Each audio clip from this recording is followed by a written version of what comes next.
20세기 중국은 극단과 실험으로 교차됐습니다. 사회주의와 자본주의의 대립 속에 최악의 빈곤과 최고의 번영이 공존했습니다. 현대 중국은 마오쩌둥의 중국과 덩샤오핑 이후의 중국, 이 두 수레바퀴로 이어져 오고 있습니다. 중국은 왜 마오쩌둥의 이상사회주의를 포기하고 덩샤오핑의 개혁개방으로 상징되는 중국식 자본주의기를 선택한 것인가? 중국 현대사의 수수께끼로 남아있으면서도 여전히 중국을 지배하고 있는 문화 대혁명을 통해 중국의 오늘과 미래를 들여다봅니다. 마오쩌둥의 사회주의 실험을 무산시킨 문화 대혁명은 덩샤오핑 이후 중국의 변화를 이해하는 가장 중요한 열쇠입니다.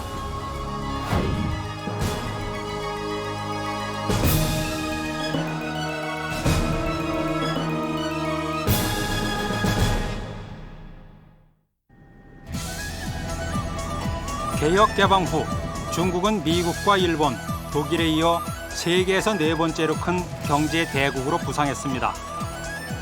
매년 9% 이상의 고도 성장을 지속하며 중국은 번영의 질주를 계속하고 있습니다. 마오쩌둥이 중화인민공화국을 세운 지 반세기 만의 일입니다. 마오쩌둥의 꿈은 그가 열망했던 사회주의 방식이 아닌 덩샤오핑의 자본주의적 경제 방식을 통해 달성됐습니다.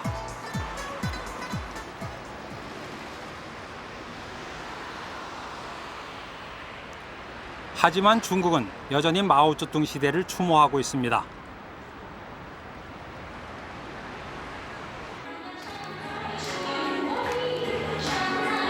마오쩌둥 사망 30주년을 맞은 지난 9월 9일 베이징 외곽 홍색 식당에서 특별 공연이 있었습니다.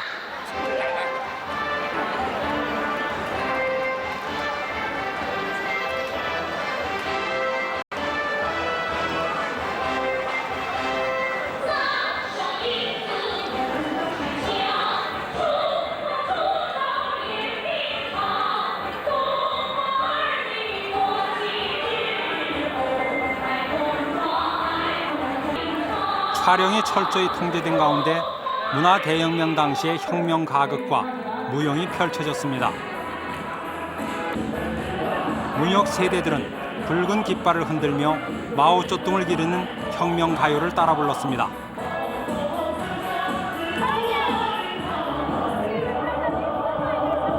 마오쩌둥은 여전히 중국인들을 사로잡고 있습니다.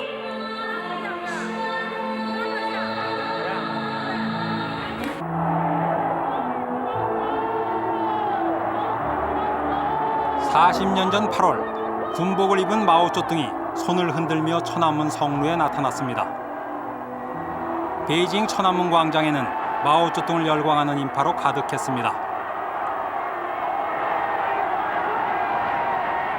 수백만 홍위병들이 붉은 깃발과 마오 주석 어록을 흔들며 열광했습니다.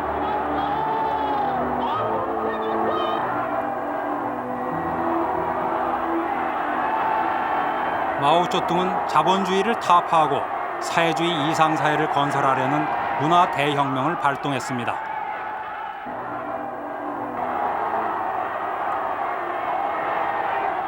(40년) 전 이곳 천안문 광장은 무산계급 문화 대혁명 만세를 외치는 홍위병들의 붉은 물결로 가득 찼습니다. 나치의 파시즘과 함께 20세기 세계사에서 가장 비극적인 역사로 기록되는 문화 대혁명. 그러나 40년이 지난 지금에도 중국은 여전히 문화 대혁명의 상흔에서 벗어나지 못하고 있습니다. 중국인들의 기억에 아물지 않은 상처로 남은 문화 대혁명은 왜 발생했던 것일까요? 중국 대륙을 휩쓴 붉은 혁명의 10년, 그 역사의 현장으로 가보겠습니다. 1949년 항일 전쟁과 내전에서 승리한 중국 인민해방군이 베이징에 입성했습니다. 열강의 지배와 오랜 내전으로 피폐해진 나라를 다시 일으켜 세우는 원대한 시도가 시작됐습니다. 1949년 10월 1일 마오쩌둥이 혁명 동지들과 함께 천안문 단상에 올랐습니다.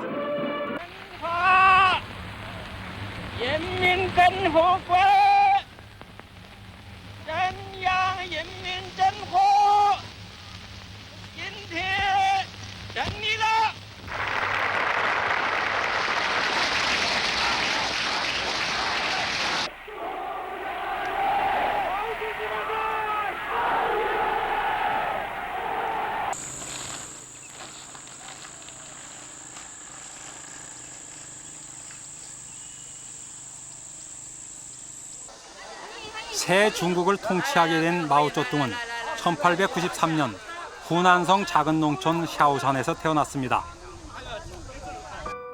마오쩌둥은 농촌서 자라면서 농민들이 무엇을 생각하며 무엇을 바라고 있는가를 터득했습니다. 마오쩌둥은 인색한 아버지보다 부드러운 성품의 어머니 영향을 많이 받았습니다.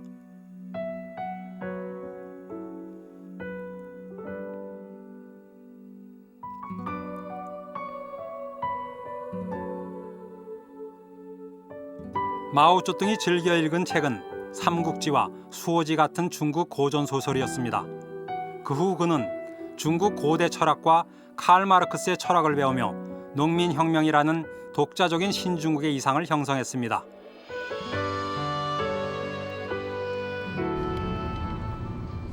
건국 후 마오쩌둥이 가장 먼저 착수한 일은 농촌의 토지개혁입니다. 마오쩌둥은 지주들의 토지를 몰수해 농민들에게 고루 분배했습니다. 당시 중국 인구의 90%는 농민이었습니다. 농민들은 중국 혁명의 가장 중요한 지지자였고 마오쩌둥이 가장 신뢰하는 계층이었습니다. 마오쩌둥과 류샤오치는 농촌 문제를 둘러싸고 많은 갈등을 일으켰습니다. 토지개혁에 성공한 마오쩌둥은 중국 전체를 완전한 공동체 제도로 전환하는 인민공사 실험에 착수했습니다. 마오쩌둥에게 공산주의란 토지의 사유를 없앰으로써 실현되는 것이었습니다. 수억의 농민들이 토지 소유권을 포기당하고 인민공사로 집단화됐습니다. 마오쩌둥은 인민공사 제도가 농촌에서 자본주의의 뿌리를 잘라버리는 것이라고 했습니다. 他是想搞一个纯粹又纯粹的一种社会主义啊，就是说他认为这个人民公社是群众的一种创造，是吧？应该是这个叫工农商学兵都结合在一起，这么一种大的公有制，是吧？这样离共产主义更近。他确实有一种共产主义理想，但是他是一种急躁情绪，他想在很快的就能实现这个共产主义理想。 인민공사 제도와 함께 마오쩌둥은 대규모 군중을 동원한 대약진 운동을 벌였습니다. 중국을 단번에 선진 공업 국가로 끌어올리려는 대중운동이었습니다. 대약진의 발걸음으로 공산주의 사회에 진입하려 한 것입니다. 마오쩌둥은 이 운동을 통해 15년 내에 영국을 뛰어넘어 미국을 따라잡을 것을 기대했습니다. 마오쩌둥의 조급한 좌경 정책은 대재앙을 불렀습니다.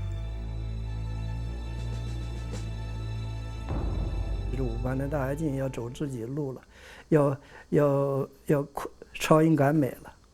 当然，现在回头来看，这是一个不符合实际的高指标。但是当时确实大家充满热情来参加的。我是经历过那个时代的，是充满热情参加的，是真诚相信可以赶超的。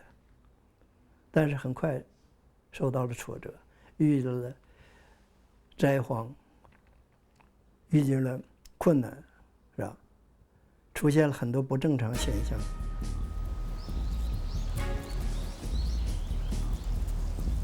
1959년 루산 회의는 몇 년 뒤 문화대혁명을 예고하는 중요한 서막입니다.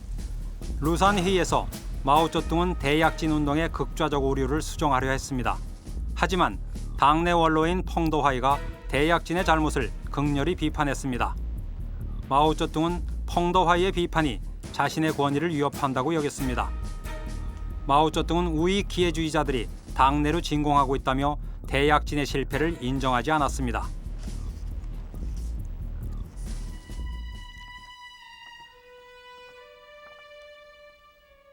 펑도화이가 현지 시차로 마오쩌둥에게 비공개로 보낸 편지입니다.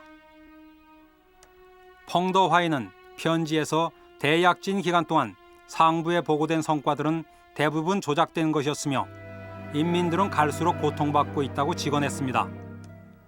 마오쩌둥은 펑도화이의 편지를 회의석상에서 공개하며 그를 우익 기회주의 분자라고 맹렬히 비난했습니다. 루산 회의가 끝난 뒤 펑도화이는 국방부장에서 해임됐습니다. 이 사건으로 다시 반우파 투쟁이 전개됐으며 마오쩌둥은 더욱더 좌경화되어 갔습니다. 마오쩌둥의 오랜 혁명동지이자 한국전쟁 당시 중국군 총사령관을 지낸 펑도와이는 루산 회의를 기점으로 권력에서 배제됐습니다. 문화 대혁명 기간 중 그는 어린 홍위병들에게 핍박을 당하다 1974년 감금된 상태에서 세상을 떠났습니다.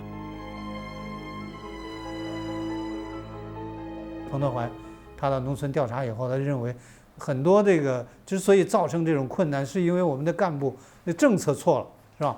对农民这个搞一大二公，是吧？搞这个刮共产风，造成了这个农村的这种状况。这主要不是天灾，而是人祸。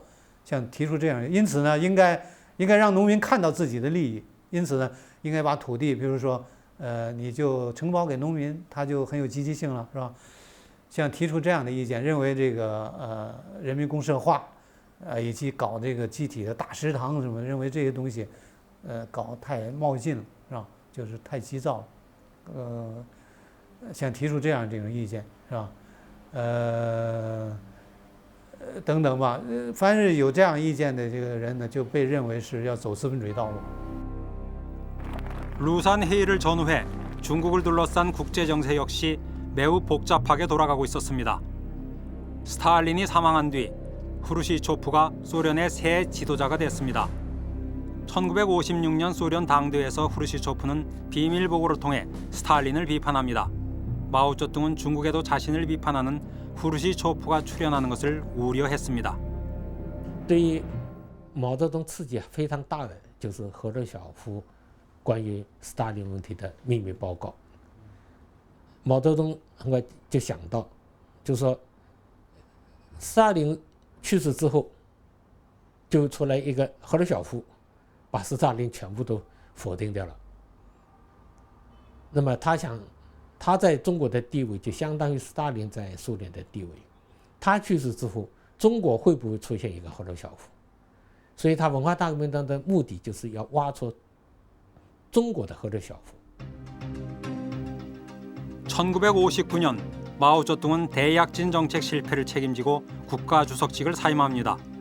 그 자리에 행정실무 능력이 뛰어난 류샤오치가 앉았습니다. 그는 뛰어난 실무 능력과 이론을 갖추어 마오쩌둥 사상을 만들어냈습니다.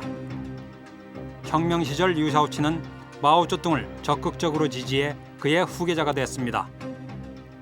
류샤오치는 마오쩌둥과 한 고향 사람으로 소련서 유학을 한 당내 소련통이었습니다. 그는 여러 차례 소련에 파견돼 교섭을 수행했습니다. 그러나 경제 건설 방법을 둘러싸고 마오쩌둥과 자주 대립했습니다.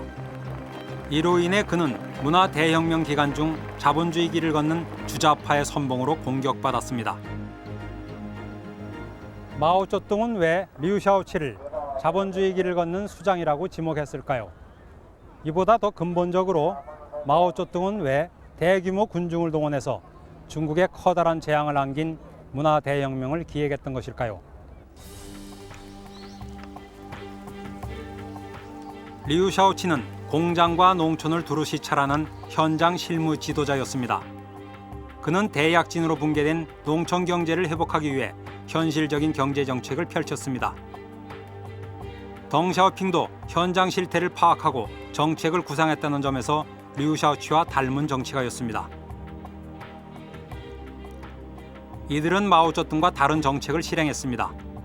경제를 발전시키는 것이 가장 급선무라고 생각했습니다. 류샤오치와 덩샤오핑은 농민들의 개인 토지 소유와 가축 사육, 그리고 국가에 상납하고 남은 양곡을 자유시장에 내다 파는 것과 같은 자본주의적 요소를 허용했습니다. 흰 고양이건 검은 고양이건 쥐를 잘 잡는 것이 좋은 고양이다라는 덩샤오핑의 유명한 말은 이 무렵의 얘기입니다.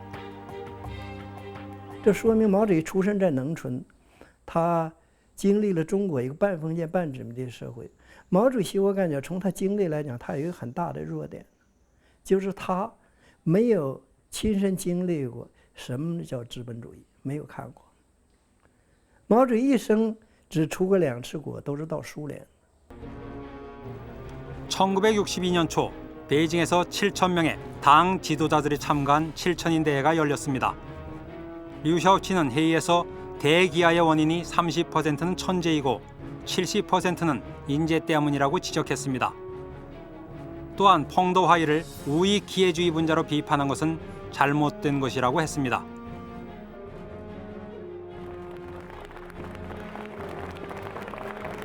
刘少奇呢主张巩固新民主主义秩序，毛泽东主张加快搞这个社会主义革命。那么在对待资本家的问题上，对待民族资产阶级，对待合作化等等好多问题，他们实际上呢都有差异。但是呢，他们这个关系到了比较紧张的时候呢，我觉着呢，还是跟这个就是1962年到1966年期间关系最大。因为当时1962年呢，这个开了一个7000人大会，刘少奇在7000人大会上说呢，这个就是说是叫做3分天灾7分人祸，也就是说他把这个大跃进的失败呢，主要归之于是人的问题，人的问题就是毛泽东的问题，对吧？他不能直接说毛泽东的祸，但是他说是人祸，这样呢，毛泽东心里当然就不高兴。 마오쩌둥은 류샤오치와 덩샤오핑이 주도하는 경제 건설 방향이 자본주의를 부활시킨다고 판단했습니다. 마오쩌둥은 이들과 투쟁을 벌이겠다고 결심했습니다. 党内已经混进了一大批修正主义分子，他们要改变党的颜色。在这种情况下，就面临着一种危机，啊，就是中国的社会主义可能改变颜色，中国的红旗可能改变颜色。所以毛主席就立志下决心，发动亿万群众来打破这个局面。 마오쩌둥과 류샤오치 간 대립의 골은 점점 깊어져 갔습니다. 대약진 운동 실패 후 중국 공산당 내부의 권력 투쟁과 노선 대립이 본격화되기 시작했습니다.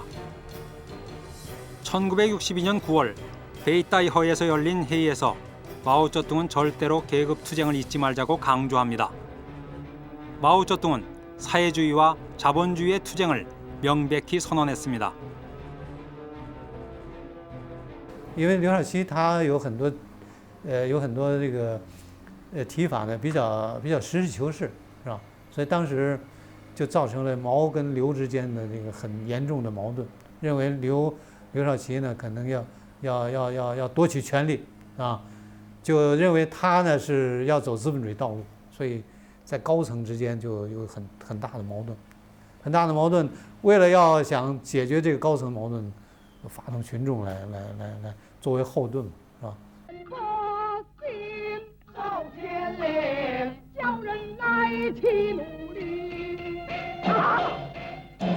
1965년 말 한편의 역사극이 파란을 몰고 왔습니다. 경극 해서파관은 명나라 시대 청백리 해서가 백성들을 위해 황제에게 상소했다가 억울하게 파직된다는 내용입니다. 원래 이 경극은 마오쩌둥의 지시로 베이징시 부시장 우환이 극본을 썼고 1961년 처음으로 베이징에서 공연됐습니다. 1965년 11월 10일 상하이시 위원회 야오원 위원이 상하이 일간지 문해보에 신편 역사극 해서파관을 평안하라는 글을 썼습니다. 해서파관은 펑도와이를 해서로 높이고 마오쩌둥을 해서를 파관시킨 황제로 폄하했다는 것입니다. 야오원 위원의 글이 발표된 후 모든 신문 잡지에서 해서파관을 비판하는 소리가 높아졌습니다. 사회주의에 반대하고 부르주아 사상을 펼치는 자들을 찾아내자고 선동했습니다. 해서파관 사건으로 장칭이 정치 무대에 등장했습니다. 장칭은 산둥성 태생의 배우 출신으로 1938년 예난 시절 마오쩌둥과 결혼했습니다. 장칭은 문화대혁명 기간 중 4인방과 함께 류샤오치를 숙정하는 데 앞장섭니다. 1966년 5월 16일 공산당 중앙위원회 명의로 문화대혁명의 전면전을 알리는 5.16 통지문이 발표됩니다. 통지문은 반사회주의 부르주아 계급을 비판하고 이들을 보호하는 당내 실권파와 투쟁하자고 명시했습니다. 其中这个通知的后半部有几句非常尖锐的话，就是说中国的赫鲁晓夫式的人物现正在睡在我们的身旁。刘少奇主持会议通过这个文件的时候，他当时还不知道这句话指的是谁，他根本不知道毛泽东所说的中国的赫鲁晓夫式的人物指的就是他。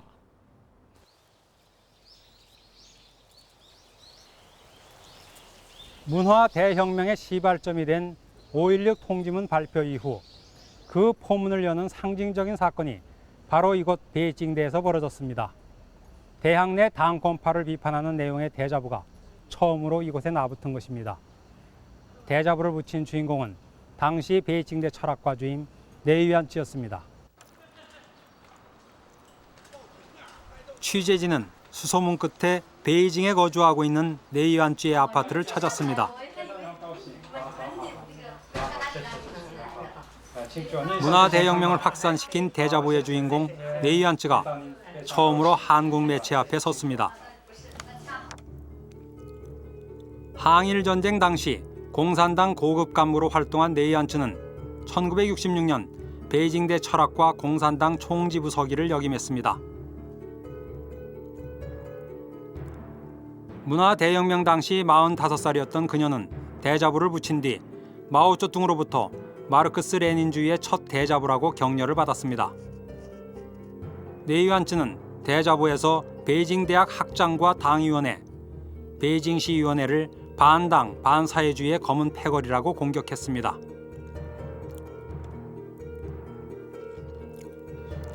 내위안치는 현재 문화 대혁명 당시를 돌아보는 회고록을 집필하고 있습니다. 不知道党的政治情况如此这么危机，好像就要变修了。这么多的，这个又是反党集团呐、这个那个的，毛主席又那么讲，所以我觉得很严重。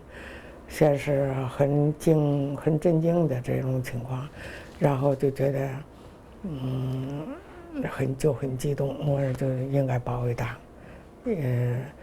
是就想联系自己学校工作的问题应该改正，不改正也怕变修，就想给毛主席写个报告，给毛主席或刘少奇副主席给他们俩写报告。后来是因为和杨克明接触的中间呢，就谈着我们写大字报的事儿。后来他就提出一个意见，就是，是不是写成大字报？我一想，这也是个办法。 마오쩌둥은 베이징 대학의 대자보를 지지하는 담화를 발표했습니다. 이어 인민일보에 베이징 대학의 대자보를 환영한다는 사설이 게재됐습니다. 그리고 모든 자본주의 악기들을 몰아내자는 기사가 실렸습니다. 베이징대 대자보 사건을 계기로 문화 대혁명의 불길은 전국 각 지역의 대학으로 급속히 퍼져나갔습니다. 곳곳에서 내위안치의 모범을 본받자는 호소에 부응해 대자보를 붙이고 비판 대회를 열어 각급 당위원회를 공격하기 시작했습니다. 那全国轰动是不是毛泽东的问题？毛泽东拿着我们大字报的时候，点燃了这场群众性的文化大革命。实际上，文化大革命的时候呢，在上层都已经开始了。刚才我不是说了吗？至于发动群众的时候呢，那是毛泽东拿我们的这个大字报点燃了群众运动这个烈火。 1966년 8월 5일 마오쩌둥은 인민대회당 앞에 사령부를 폭파하라 나의 한 장의 대자보라는 친필 대자보를 써붙였습니다. 사령부란 류샤오치를 중심으로 한 당 중앙의 실권파 마오쩌둥의 대자보로 류샤오치와 덩샤오핑에 대한 비판이 가속화됩니다. 群众的大规模阶级斗争的方法来保卫社会主义，来发动文化大革命，是吧？甚至要天下大乱，最后才能达到天下大治。就是这样，在这种特殊条件下产生的一种误断，就形成了一种左的理论体系。这种左的理论体系最后就概括成叫做无产阶级专政下继续革命的理论。 也就是如何在无产阶级掌握政权之后，来防止帝国主义和平演变，防止国家改变颜色的这么一种理论。而而解决这些问题的唯一的法宝就是群众的大规模的群众性的阶级斗争。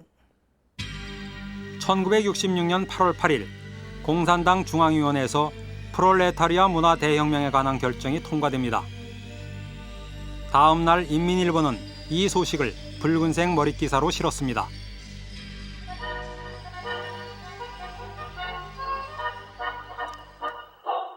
문화 대혁명의 주인공은 홍위병입니다. 칭화대 부속중학교에서 처음 조직된 홍위병은 홍군을 모방해 황색 군복을 입고 홍색 완장을 찼습니다. 마오쩌둥은 홍위병들이 구질서를 파괴하는 손오공이 되기를 바랬습니다.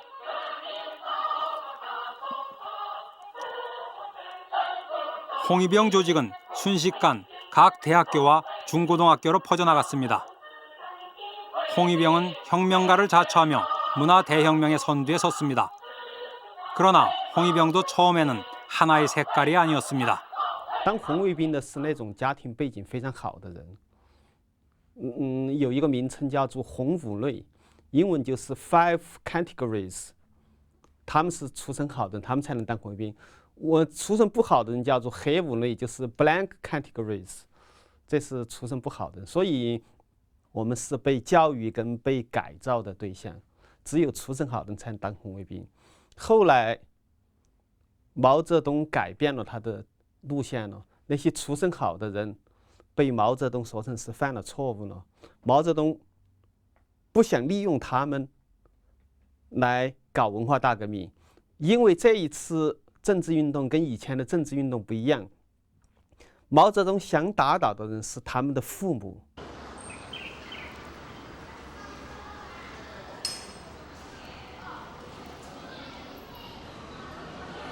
중국에 유일하게 남아있는 홍위병 묘소입니다. 이 공동묘지에는 문혁 당시 수많은 파들로 나뉘어 서로 무장투장을 벌이다 희생된 젊은 홍위병들이 묻혀 있습니다. 1967년 이후 문혁은 마오쩌둥이 애초 생각했던 정치적 통제 범위를 넘어서서 대중들의 광기가 난무하는 대혼란 국면으로 접어들었습니다. 이런 와중에서 전국 각지의 홍위병 조직들은 서로의 이해관계에 따라 각기 다른 파들로 나뉘어 전쟁을 막물케 하는 무장투쟁을 전개했습니다. 문혁은 이렇게 차츰 광기와 광란의 정점으로 치닫고 있었습니다. 1966년 8월 18일 마오쩌둥이 천안문 광장에 나타났습니다. 천안문 광장에는 전국 각지서 온 100만 군중으로 가득했습니다. 천안문 광장을 메운 홍위병은 일제히 마오주석 만세를 외치며 열광했습니다.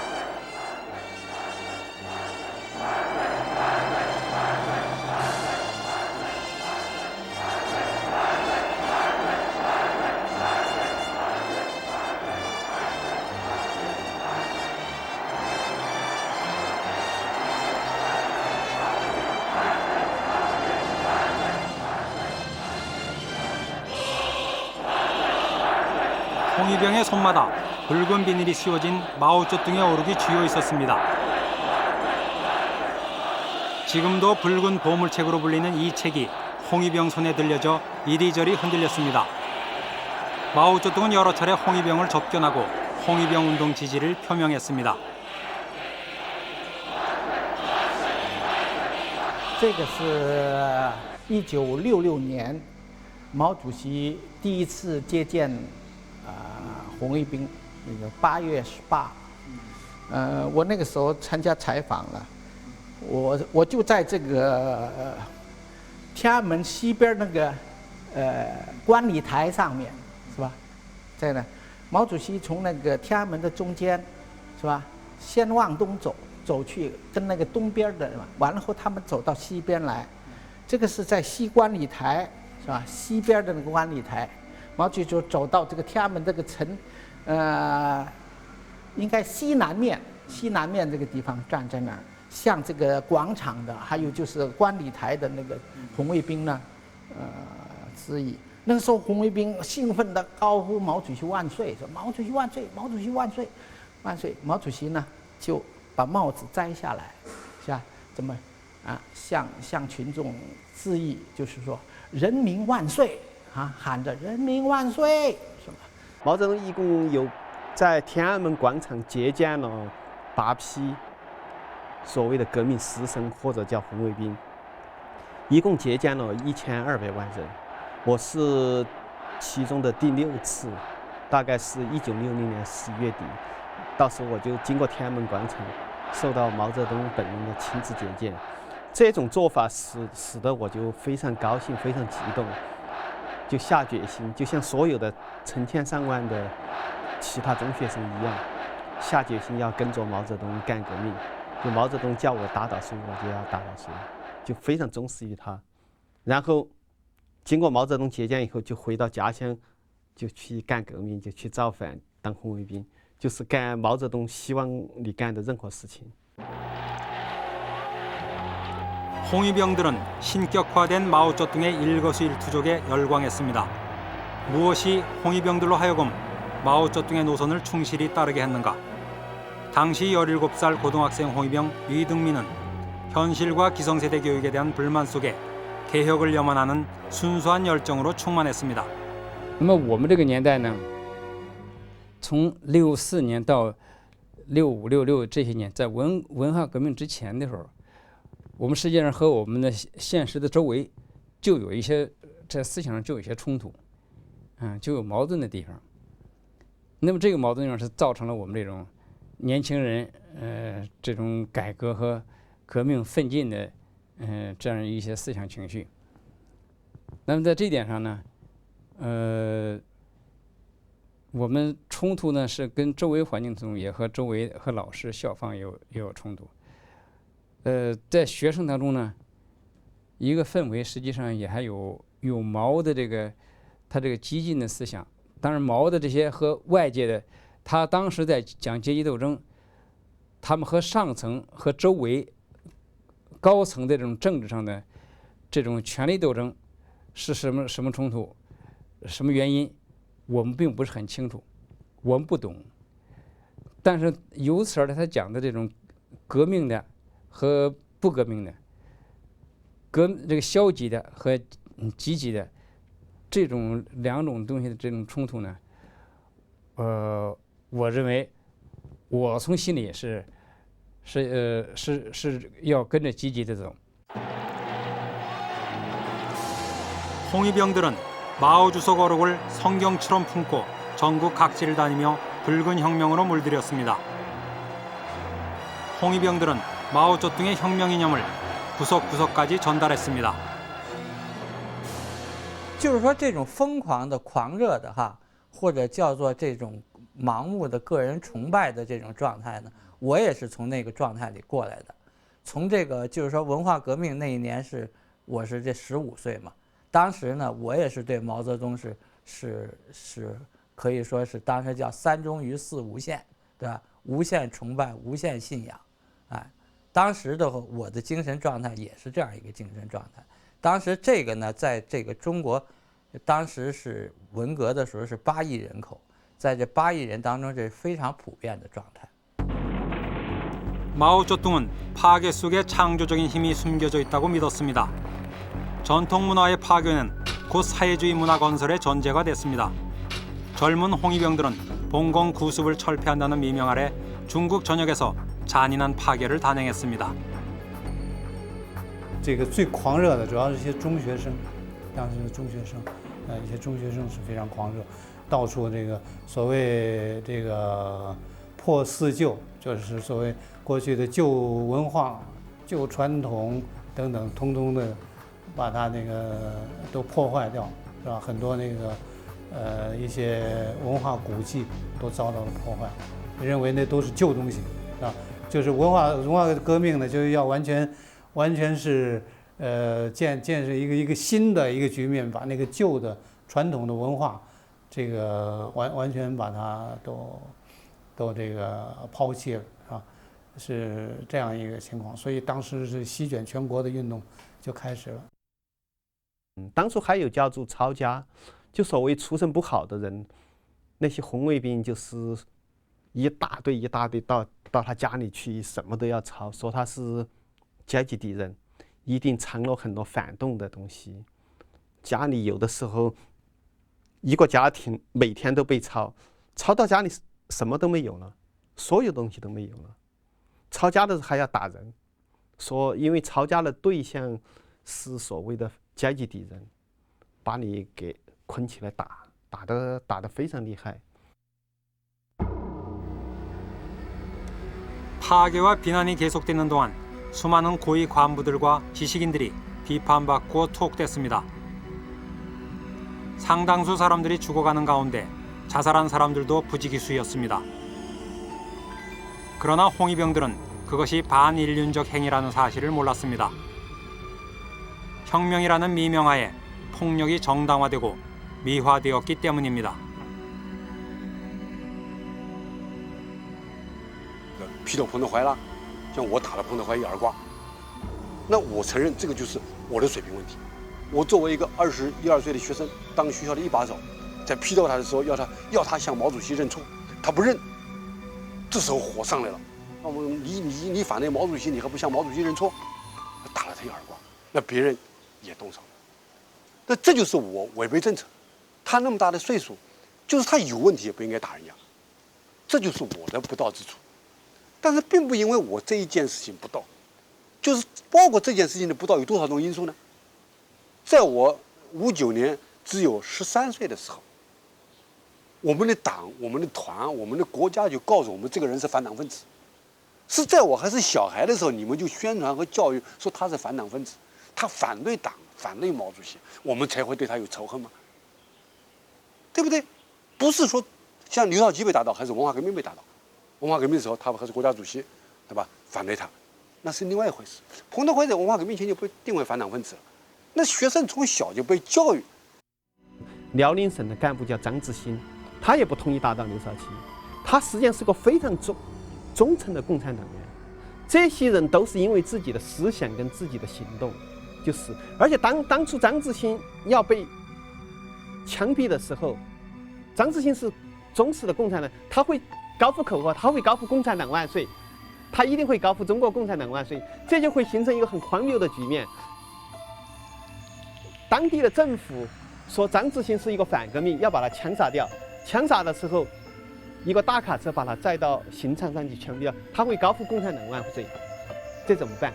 他们想了一个办法，用铁丝把他的舌头根裹起来。如果听见张志新要叫，就在后面一拿。 所以张志新满口都是血，他想高呼中国共产党万岁都不可能。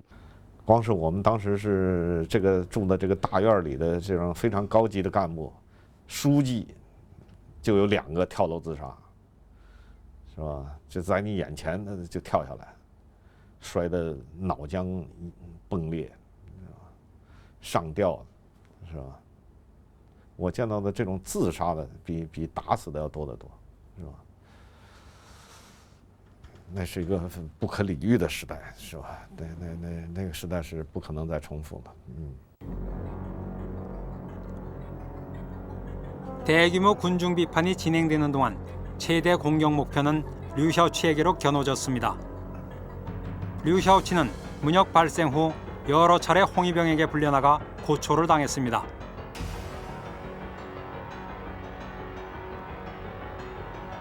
(1967년) 여름 류샤오치와 그의 아내 왕강매의 비판대회가 열렸습니다. 류샤오치는 자본주의 길을 걷는 당내 최대의 실권파라는 비판을 받았고 왕광메이는 미국서 출생했기 때문에 미국 간첩이라는 비판을 받았습니다. 왕광메이는 해외 순방 중 입었던 옷과 탁구공 모양의 목걸이를 하고 대중 앞에 끌려 나왔습니다. 당시 장칭이 홍위병을 향해 류샤오치를 비판 선동했던 목소리입니다.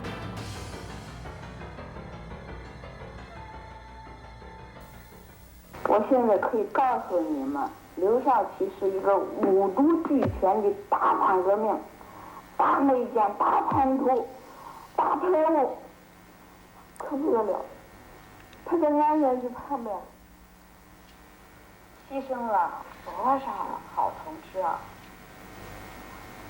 这个大内奸啊，刘少奇啊，出来了多少？觉得他应该天大过万大过。 류샤오치는 1969년 12월 허난성 카이펑 유폐지에서 숨을 거뒀습니다. 1980년 유족에게 반환된 류샤오치의 유골은 유언에 따라 바다에 뿌려졌습니다. 류샤오치 공식 추모대에서 류샤오치 부인 왕강메이가 덩샤오핑을 만났습니다.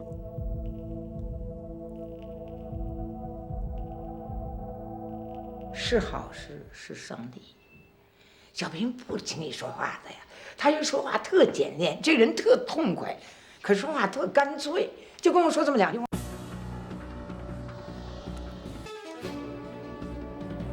문화 대혁명이 격화되면서 내란의 양상을 보였습니다.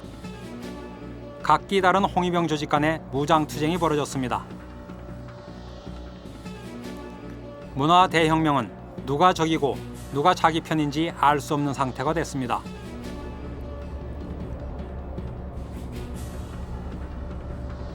수십만 명의 사상자가 속출하면서 운동의 본질을 상실한 혼탁한 국면으로 변했습니다. 当时党也不起作用，政府也不起作用，这个完全是一种无政府状态，连毛泽东自己都控制不了了。最后没有办法让那个军队介入，来这个使得这个整个这个无政府状态能够把它纳入到一个有秩序的一个框架里面来，是吧？所以他这个想法跟实际是有矛盾的。他是想发动群众能够克服那个官僚主義，讓群眾能夠積極性充分發動起來。但是真正把群眾一發動起來以後，就形成一個無政府狀態。 문화 대혁명의 혼란이 더욱 심화되던 1969년 4월, 13년 만에 공산당 전국 대표대회가 열렸습니다. 혁명의 혼란 수습에 투입됐던 인민해방군의 수장 린비아오가 마오쩌둥의 후계자로 지명됐습니다. 린비아오는 문화 대혁명 당시 홍위병과 중국 인민들이 암송하던 마오 주석 어록을 만들었습니다. 또 하나 주목을 끈 것은 4인방의 등장입니다. 4인방은 린비아오와 함께 권력 실세로 떠올랐습니다. 당 부주석과 국방부장을 겸임하고 있던 린비아오의 권력 기반은 더욱 공고해졌습니다. 九大呢，实际上就是等于是文化革命第一波的一个总结啊，就是说呢，等于就是打倒了刘少奇啊，把这个林彪确定为接班人，这个中央领导机构里头实际上就保留了3部分人，一部分就是林彪的人，对吧？林彪和这个黄永胜啊、吴法宪啊、李作鹏啊、邱会作啊、叶群他们这些成为这个中央领导的一个主要部分，还有一个主要部分就是江青这些人、中央文革这些人，还有呢就是原来这周恩来的人呢也保留了一部分，这样就是说这个9大呢实际上就确定了这样一个权力格局，就是由这3部分人成为这个中央新的权力机构，啊，而这个9大呢同时也标志着就是说这个毛泽东呢他 文化革命一开始要发动群众，先搞乱，然后由乱到治。9大呢，它也是，就是等于就是说已经由乱到治，不能再乱了。 마오쩌둥은 린비아오를 가장 친밀한 전우라고 불렀습니다. 하지만 린비아오도 류샤오치와 마찬가지로 자취를 감춥니다. 린비아오는 마오쩌둥 암살 음모를 뒤집어쓰고 비행기 추락사로 사라졌습니다. 린비아오의 죽음은 문화 대혁명의 파국을 알리는 신호였습니다.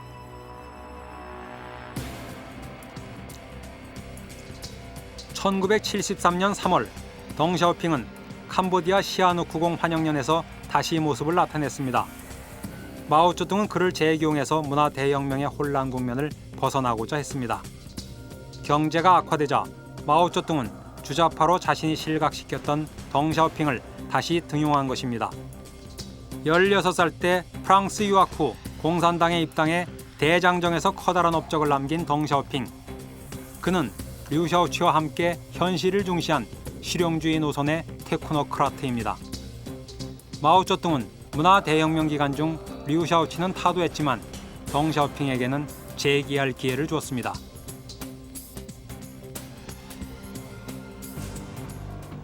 (1976년 1월) 저우얼라이가 사망했습니다. 그를 추모하는 인파들이 청명절날 천안문 광장에서 시위를 벌였습니다. 4인방은 시위 배후자로 덩샤오핑을 지목했습니다. 덩샤오핑은 다시 일체 직무를 박탈당했습니다.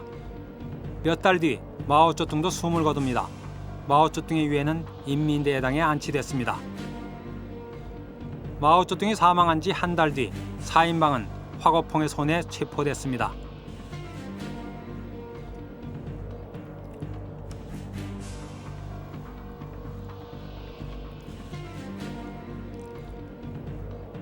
권력 탈취를 꿈꾸던 4인방은 하루아침에 반혁명분자로 재판장에 섰습니다.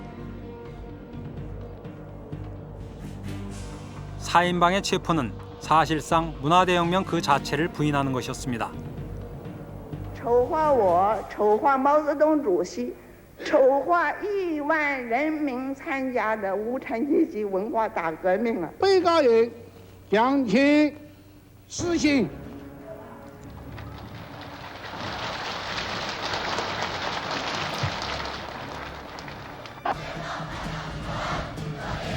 4인방 체포 소식이 전해지면서 천안문 광장은 기쁨으로 열광하는 사람들로 넘쳐났습니다.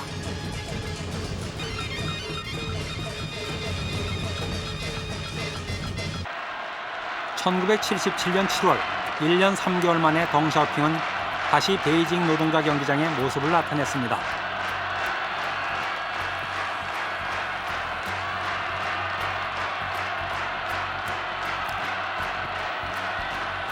실각했다가도 다시 부상하는 덩샤오핑. 덩샤오핑은 마오쩌둥과 다른 방식으로 중국을 이끌어 나갔습니다. 그는 사회주의와 시장 경제를 결합한 중국 특색의 사회주의 체제를 만들어갑니다. 개혁 개방은 중국 경제에 커다란 변화를 가져왔습니다. 从客观上呢，他又为这个改革开放提供了很多机遇，所以这个改革开放的机遇呢，很多机会呢是在文革它所产生的一个客观结果的那个基础之上。中国这个改革开放呢，一开始追求的就是效率，是吧？因为这个社会两大方面，一个是效率，一个公平嘛，是吧？但是在这个整个的这个生产条件很落后，啊，物质非常贫乏的情况之下，你追求公平呢，只能是平均，所以应该就把那个效率放在优先的地位，是吧？就是说怎么样把经济发展上去，是吧？就邓小平讲的，发展是硬道理。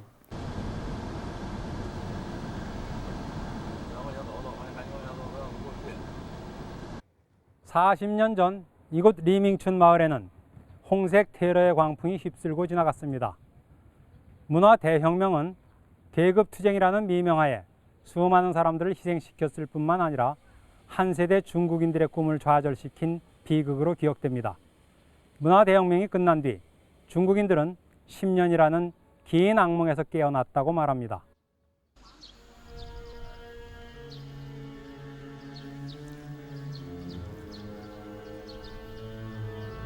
리밍춘 한마을에서 3대를 잇는 리프롱 씨 가족은 문화 대혁명의 최대 피해자입니다. 문혁이 진행되던 1968년 여름 계급의 적들을 소멸한다는 이름하에 자행된 집단 학살로 집안 친척을 잃었습니다.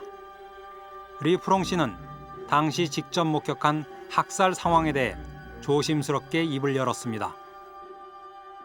从抗日堂小孩一直到老婆80多岁老婆婆。 全完，除在外的人没有完，有在外头这个弄没回来，他找不着啊。在那阵我就说毛主席搞这个不对，不应该搞这个，是好人想给他妈给逗一把拐，逗一跟头，这像话吗？跑到毛主席跟那搞这个文化大革命也没有啊。 문화 대혁명 후 사회는 정상으로 돌아섰지만 문화 대혁명은 중국인들에게 커다란 후유증을 남겼습니다. 中国人以前还是有一种很天真这种状况，或者是有一种理想。文化革命的时候，毛泽东把整整这一代人都欺骗了，中国人就失去了这种理想跟天真，大家实际上就是已经没有诚实了，没有信任了。当时的红卫兵，以及在文革成长起来的这一代人呢，他等于在他们头脑里面没有这种道德观念了，已经变成个道德真空。所以文革以后呢，这个造成了一种道德的真空状态。道德真空状态，这个因此很多那个就是对这个整个我们这个社会啊有很大的影响。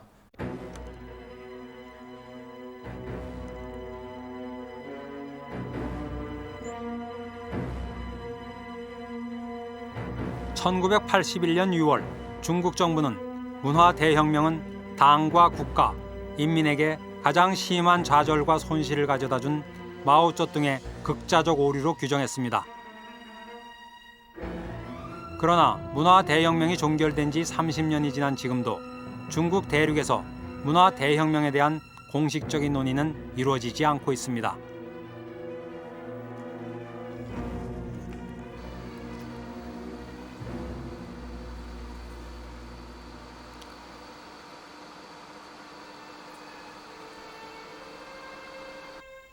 광둥성 산토시 타산 유원지에 있는 중국 유일의 문혁 박물관입니다.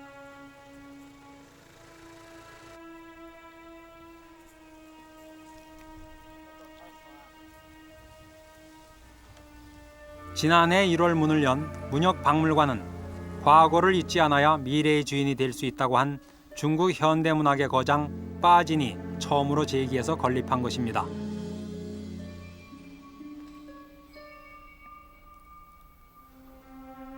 박물관 벽면 검은 석판에 새겨진 문혁 당시 1100장의 사진이 문화 대혁명의 실상을 고스란히 전하고 있습니다. 역사의 추악함을 직시하지 못하는 민족은 희망이 없다고들 말합니다. 这个方面我们绝对要向德国人学习。德国人对希特勒，德国人对纳粹批判得很厉害，所以现在虽然还有新的纳粹，但是势力非常小。 他们的态度非常鲜明，这样的话就有一个明确的是非观念。中国人向德国人学，日本人也要向德国人学，不能够忘记过去。忘记过去的话，对本民族是很糟糕的。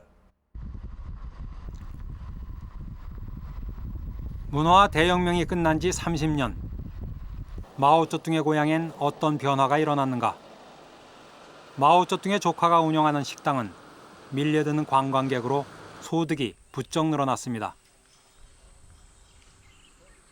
现在搞那个红色旅游嘛，他们的话呢，都向往那个红色公主地啊，那个毛主席家乡啊，他们都比较崇拜，他们愿意到韶山来看一看，那个接受那个传统的教育，他们愿意到韶山来，所以韶山的那个旅游事业就比较火爆。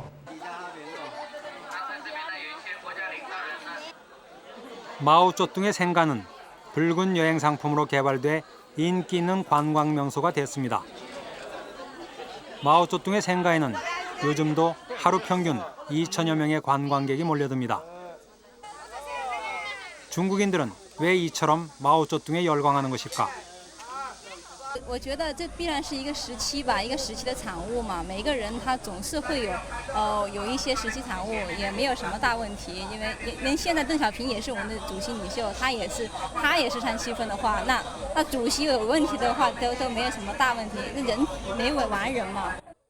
40년 전 마오쩌둥은 권력을 쥐고 있던 사람이 다시 혁명을 일으켰다는 점에서 세계사에서 그 유래를 찾아보기 힘든 문화 대혁명을 일으켰습니다. 마오쩌둥이 문화 대혁명을 일으킨 궁극적인 목적은 보는 관점에 따라 다 다르지만 공통적인 것은 자본주의를 반대하고 철저한 계급혁명을 이루려 했다는 것입니다. 하지만 40년이 지난 오늘 마오쩌둥은 중국인들이 가장 좋아하는 돈이 되었습니다. 모든 집회마다 마오쩌둥의 얼굴이 새겨져 있고 이곳 마오쩌둥의 생가는 가장 인기 있는 붉은 여행 상품이 되고 있습니다. 40년 전 중국을 뒤흔들었던 계급혁명 구호는 간대없고 지금 중국에는 소비와 자본주의 물결이 넘실대고 있습니다.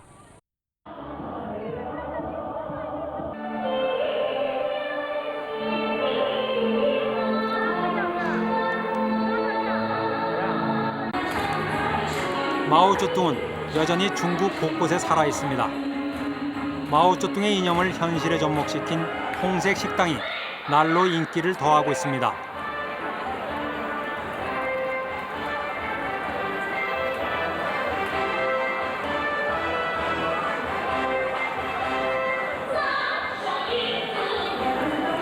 마오쩌둥은 중국에서 자본주의를 타파하려 했지만 중국인들은 마오쩌둥을 이용해 돈을 벌고 있습니다.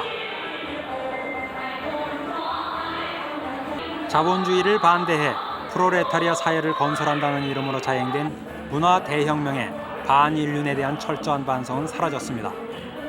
중국은 지금 마오쩌둥으로 포장된 상품이 대중에 영합하는 역설적인 현상이 벌어지고 있습니다. 中国社会发生了一个非常巨大的变化，这种变化的最大的特征就是商业化，一切为了赚钱的事情都可以做。因此，在怀念毛泽东时候，商业化的成分非常非常重。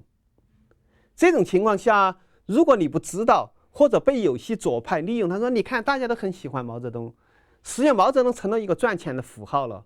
比方北京办了很多餐馆，就是以毛泽东的名义 开办的这种餐馆，其实这些人哪儿是为了怀念毛泽东，就是为了赚钱。这种情况，我觉得我知道的很清楚。